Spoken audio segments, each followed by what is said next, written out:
Radar. Moin Leute und herzlich willkommen zum neuesten Video. Das mal ein bisschen ums Zeug, was ist eigentlich am TÜV alles verboten oder beziehungsweise auf was muss man so schauen. Weil legal ist nicht immer legal. Es gibt viele Sachen, wo man drauf muss schauen. Und dazu halten wir da kurz an, dass ich euch das live am TÜV kann zeigen. Und zwar fängt das zum Beispiel mit etwas an, wo wahrscheinlich viele und beim Auto auch. Was viele wahrscheinlich falsch machen und auch beim Auto ist es auch so, aber wir reden jetzt vom TÜV und zwar ist das der Auspuff. Es ist vielmals, nicht nur wie es, jetzt geht der Huch aus meinem Auspuff, habe ich das Gefühl, weil die Pneu so glänzig sind. Es ist so, beim TÜV braucht es nicht nur eine E-Nummer, sondern er darf auch nicht zu laut sein und da zählt nicht nur das Standgas, das zählt auch das Rollen. Er ist oftmals abgekattet. Das heisst, da unten dran habe ich einen riesengroßen Kochtopf, da unten, wo der Cut ist.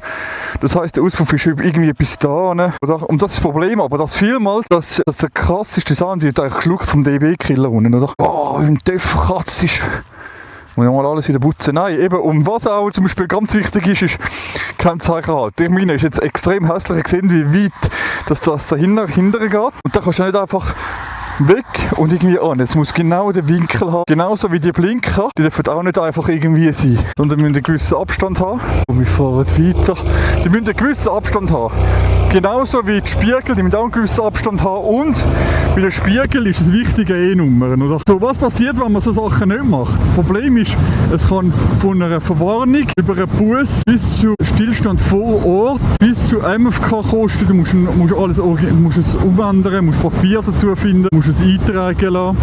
Also es ist nicht einfach so witzig, so ja, ich tu mal etwas darum ändern und so. Also schaut bitte. Und auch, wenn ihr jetzt zum Beispiel einen Spiegel kauft, nicht ja, weil ihr jetzt den bei einem Fachgeschäft bekommt, ist das schon erlaubt. Nummern und Abstand, das ist gut, das nachgoogeln, wie groß muss der Abstand sein. Wie wenn ihr zum Beispiel einen Innenspiegel haben, kann sein, je nachdem, dass es eng zusammen ist. Genauso wie die Blinker, ganz gut aufpassen, dass Blinker gegen Führer blinken und nicht irgendwo. So sind wir rechts durch. Wir haben noch mal ein paar Sachen und die kann ich nun mal leider nur beim Stillstand zeigen, was man am TÜV so muss, was man so muss achten, wenn man ein bisschen modifizieren will. Erstens mal, das Sehen ist erlaubt, aber nicht das Gefühl haben, ihr könnt am Navi, am Handy spielen, wenn ihr am Fahren sind. Was auch wichtig ist, es gibt viele, ich habe schon von vielen Leuten gehört, ich muss nur einen Spiegel haben. Würde ich aufpassen, wenn das nicht irgendwie eine Typengenehmigung oder irgendwo hinsteht, ich weiss nicht, man wirklich nur einen Spiegel kann haben, oder?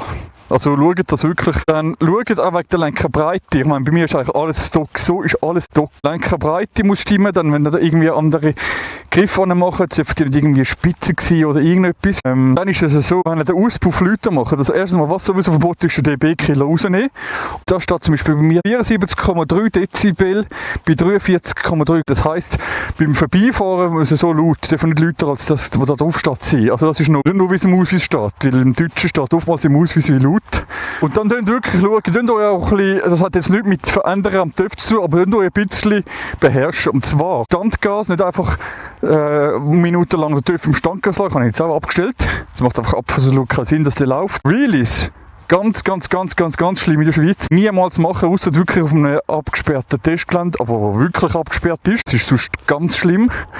Und nicht im Pulk überholen. Also das heisst, wenn ich überhole, dann überhole ich mal ein Auto oder ein TÜV oder wie auch immer, aber nicht gerade irgendwie 10 Fahrzeuge miteinander überholen. Das ist auch so das Verhalten, wo ich finde, das geht gar nicht. Beziehungsweise ich finde nicht, das geht gar nicht. Das gibt dann einfach Bussen, wenn du da verwünscht wirst. Schaut wirklich, das ist wirklich kein Witz, wegen eurer Umbauten. Wir denken vielleicht, ja, das ist nicht so schlimm, ich kann machen, was ich will, das passiert nichts, aber ihr könnt 10 Jahre lang mit dieser Umbauten fahren, rein theoretisch, ohne dass etwas passiert.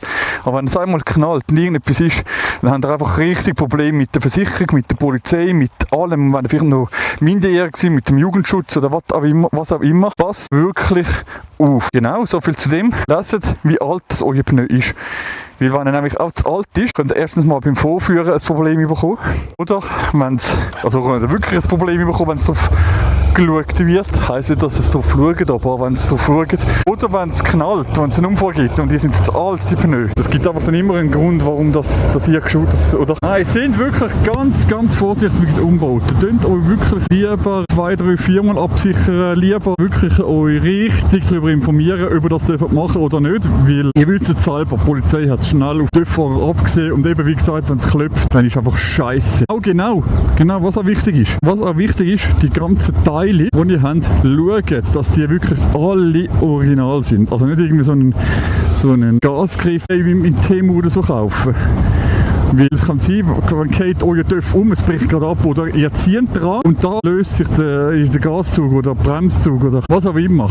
Also ja, es sieht vielleicht geil aus, aber ich könnte es auch im schlimmsten Fall original silbrig kaufen und irgendwie lackieren. Falls das erlaubt ist, müsst ihr auch wieder nachschauen, aber ich glaube, das müsste schon erlaubt sein. Aber bei mir ist es zum Beispiel jetzt so, was ihr zum Beispiel ganz gut machen könnt, wenn ihr einen Service macht, dass ihr immer wieder etwas wenn ihr erneuern, verbessern, auftunen, wenn ihr sowieso das Garage im Service bringt, falls ihr das macht, vielleicht macht ihr das ja auch selber. Und dann könnt ihr immer wieder euch informieren, vielleicht, wenn ihr es gerade bei einer Tuning-Garage machen, über die einzelnen Teile und ja, lohnt sich sicher dann. Nein, schreibt mir gerne jetzt an, ohne Kommentar, was ich noch vergessen habe, was wirklich vielleicht wichtig ist zum Eintragen oder zum, was ein bisschen so Gefahren sind, versteckt Gefahren. Ah ja, genau, was ich noch vergessen habe. Das ist bei mir schon passiert, ich bin ins Spital im Winter gegangen, ins Parkhaus und dann habe ich erst im Nachhinein, nachdem ich Bus bekommen habe, gesehen, dass man dort gar nicht mit dem TÜV reinfahren. Oder? Also schaut wirklich, es gibt viele Parkhäuser, wo TÜV wirklich verboten sind, TÜV sowie Anhänger. Oder ganz aufpassen, das ist eine Tür. Könnt euch lieber, wenn ihr irgendwo anfahren, vorne überlegen, wo ihr haben. Ja, es ist leider so, in der Schweiz ist das eine Schnelltür.